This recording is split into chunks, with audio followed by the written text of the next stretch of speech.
Hi, my name is Cindy, and today I am joining a cross DIY collaboration. So let's get started.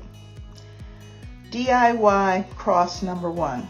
The supplies needed include a wooden cross, some stick-on alphabets, and wooden beads.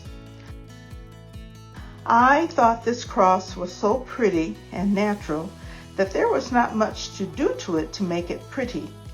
The cross was thick and chunky, and I could not think of a better word to put on the cross than love. I took off the letters from a pack of alphabets that I obtained from Michael's, so I began placing them on the arm of the cross. Now you will see me change my mind on the letters because some were too big. So I settled for a capital letter for the first one, then small letters for the remainder of the word. That seemed to work out a little bit better.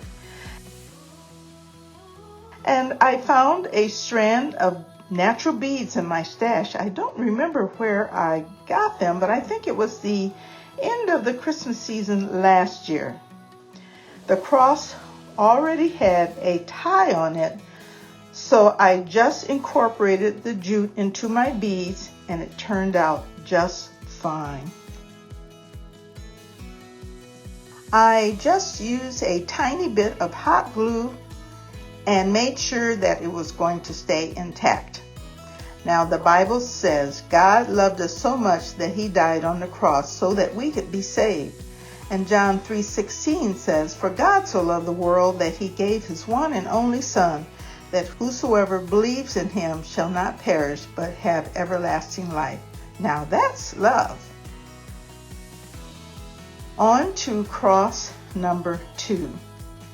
The supplies needed include some air-dried clay, X-Acto knife, brown paint, a cotton cloth, just need a little bit, some letters, a tin pop can, a heart punch, and some stiffy fabric softener. Now this cross was made from air-dried clay. So I softened the clay in my hands, and then I flattened it with a rolling pin, and then I cut out the cross pattern. But you have to let it dry for a couple days. Then I painted the old rugged cross brown, and that's the other thing that you need is some brown chalk paint. Then I took some stiffy fabric softener and just wet a piece of cotton cloth, and it was white cotton cloth, and I shaped it into a cloak, I guess you could say, that you would put on the cross. And the nice thing about stiffy is that however you lay it, it's going to stay like that. But it takes about 24 hours to really dry so that it is not going to move. And so it's stiff if you were to touch it. After that, I took a tin can and I opened it up, and I used a heart punch to make a sign to put on the cross. Now the word hope was put on the heart with letters from my stash, and I just kind of took some white chalk paint and put around the edges with my finger.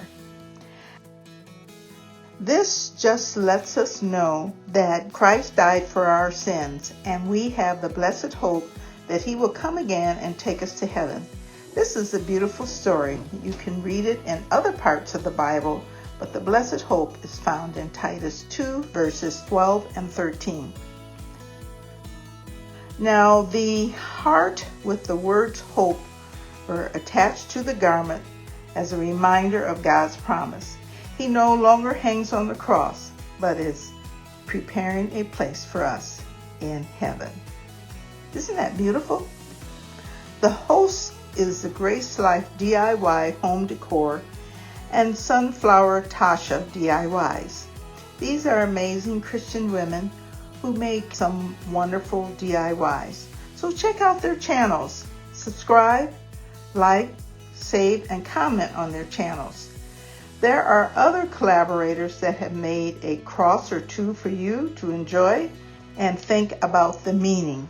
So be sure to subscribe, like, save, and comment on their channels also. Now on to cross number 3. The supplies needed include a cross, some white chalk paint, and just some letters. Now this is a very simple project because all you need is a cross. I repainted it white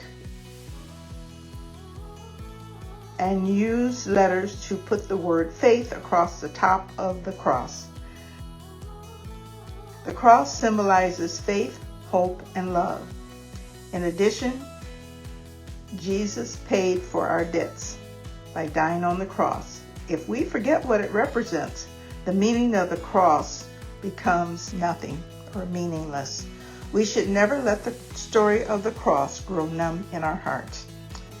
Well, that is all, Z9 Designs family. Make sure you subscribe, like, save, and comment. I am heading to 1,500 subscribers on my channel, and when I get there, and if you are a subscriber and have made a comment when I get to that video, your name will be entered into the giveaway. So keep watching. And also follow me on TikTok, Instagram, and Facebook. And give me a thumbs up because it helps my channel grow. And remember, if I have the gift of prophecy and can fathom all mysteries and all knowledge, and I have a faith that can move mountains, but I do not have love, I am nothing. This is found in Corinthians 13, verse 2. Well, I'll see you later. Bye-bye.